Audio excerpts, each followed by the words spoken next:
Hi, welcome to this edition of YouTube Live by ThePrint. And today we are asking the question, what happens to India-China bilateral ties post the technical hold or the block that we are seeing that China has done at the UN Security Council 1267 Sanctions Committee, that is how it is known as. So the questions that we are asking at this point is, what will happen to the India-China bilateral ties, especially after the Wuhan summit, where we've seen both leaders, Prime Minister Narendra Modi and Chinese President Xi Jinping, coming together and vowing to take the ties to the next level. So we have questions coming up. We already have a question who's asking from someone who's not given his name, what happens to the fact that now the block has been put on Masood Azhar? Well, yes, although we can call it a block on the JEM chief Masood Azhar, however, this is a sort of a technical hold that China can exercise being a permanent member of the UN Security Council. The hold will remain there for the next 6 to 9 months, within which they can lift the hold after proper consultations with all the members, be it the 5 permanent members or the remaining 10 non-permanent members, to understand how and in which all criteria can Masood Azhar be listed. So, and we've seen that, just a couple of hours back, the Chinese Foreign Ministry has said, defending their stance, that yes, we have taken this position because we need to come to a lasting solution that will be acceptable to all. Well, it remains to be seen what they mean by that. However, it seems that, that is what their stance is at this point of time. So we have another question from Mr. Pratik Poddar. Why can't we put pressure on China in trade? Well, we can certainly do that. However, let us understand that in bilateral trade between India and China, it is China that has a lot of trade favor, in the sense we have a huge trade deficit of more than $50 billion with China at this point of time. So in that kind of a position, India is not really in a situation where we can put pressure on China. We have another question from Mr. Satyam Jha. Will we see raised tariffs on Chinese goods? Well, I do not think so. I think that will be not, it will be an irrational step to take, and that's not how trade works, and it's not a good thing to link trade with foreign policy and diplomacy. Let's see what the government the Indian government takes as next steps. However, we've seen previously also, when China has done that thrice before, we have never, retaliated in terms of trade measures.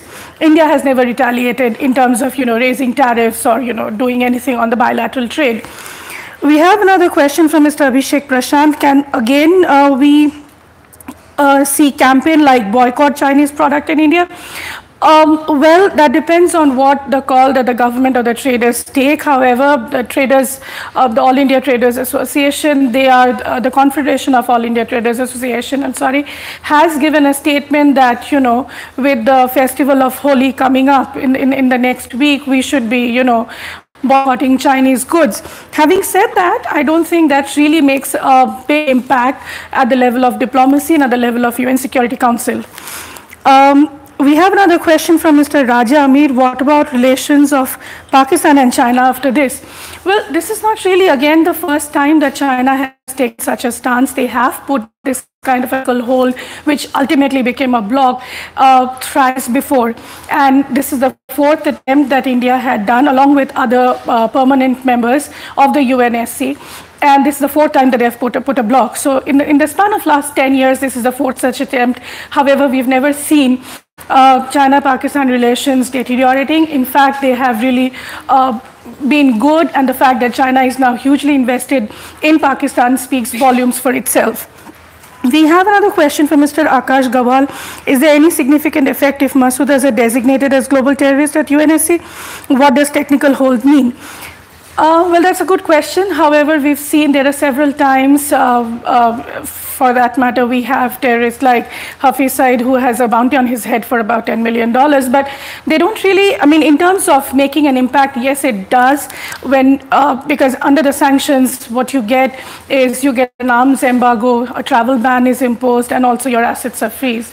So yes, that kind of impact is sort of put on this terrorists, and the fact that, you know, you get a tag of an internationally recognized terrorist. What it means, whether they'll stop their activities or not, that remains to be seen. And we've seen, if we study history, that has never been, related to each other. Mr. Nipun Jain has asked, okay, sorry. So what does technical hold mean? Technical hold mean is that it means that you can ask your members who have floated this proposal, which in case were US, France, and UK, to not to go ahead and take the decision right now. Where technical hold means you basically seek more time for more consultations to understand if this particular individual, and in this case Masood Azhar, if he qualifies to be, on whom the sanctions can be placed.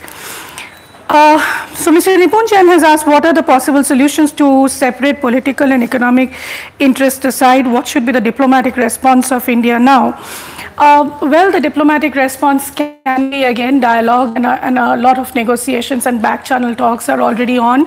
As I said, that the Chinese Foreign Ministry has said that they will be going in for more consultations, and they will be studying it deeply along with other members, what the proposal means, and maybe within this period of 6 to 9 months they will lift the hold and we'll see some action taking place. However, it will definitely take time, and diplomatically what India can do is to definitely charge up the diplomatic channels and have more dialogue.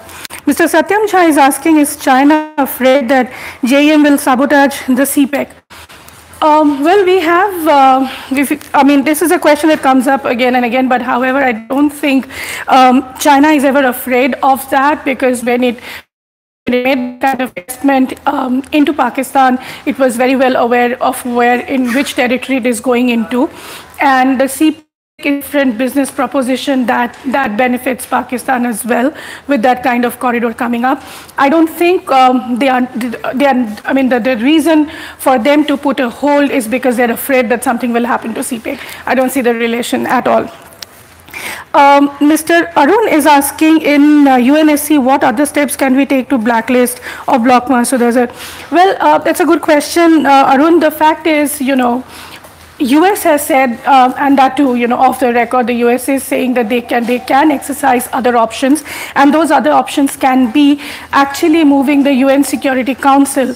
This time, what we have seen was that, out of the permanent 5 members, 3 members had floated a proposal, and if nobody, and a March 13 deadline was given, within which, if anybody raised an objection, it would not go through, which is what has happened now. But we can always, the US or maybe any other permanent member can ask for a proper voting to take place, in which all 15 members would have to vote, and in that case, if the country which is moving the proposal, if there are like 9 votes that you get, then the proposal goes through, and that time, even if China objects, I don't think that will happen. Raja Amir is asking, will whole world, if according to Prime Minister Modi is with India, can't pressurize China to go against Pakistan? Is China that strong? It depends how you sort of view the world view in this kind of things. It is, yes, there are pressure in terms of diplomatic talks and understanding. Negotiations are going on to make people understand what it is to sort of, the activities that Jaish-e-Mohammed has done, and why it is important to list Masood Azhar as a globally recognized terrorist. However, the whole world is not really looking at that. The fact that, yes, everybody is telling China to do, but beyond the point, you cannot pressurize. It is, after all, they are also one of the members of the, they are one of the P5 members. So they've exercised the rights that are very much there, that are laid out as per the UN laws and the UN provisions. Mr. Solangi is asking, had Masood Azhar been declared an international terrorist under 1267, BJP would have projected it as a victory of diplomatic prowess. under Modi, how it would play out in domestic politics. Well, no, Masood Azhar has not been yet declared as an international terrorist under the UN Sanctions Committee. However, Jaish-e-Mohammed continues to remain a proscribed terrorist organization under the UN since 2002. How will it impact Prime Minister Modi in domestic politics? Well, that remains to be seen. We are in the election seasons already. We have heard yesterday what our External Affairs Minister has said. She has given an open challenge to Pakistan that if you think Mazhar is there and if you think Masood Azhar is there, you can hand him over to us, and we will take proper action. So it remains to be seen how it will impact domestic politics per se, but that is something for anybody to assume in the sense what in the long run India will achieve. What about the domestic politics happening over this issue?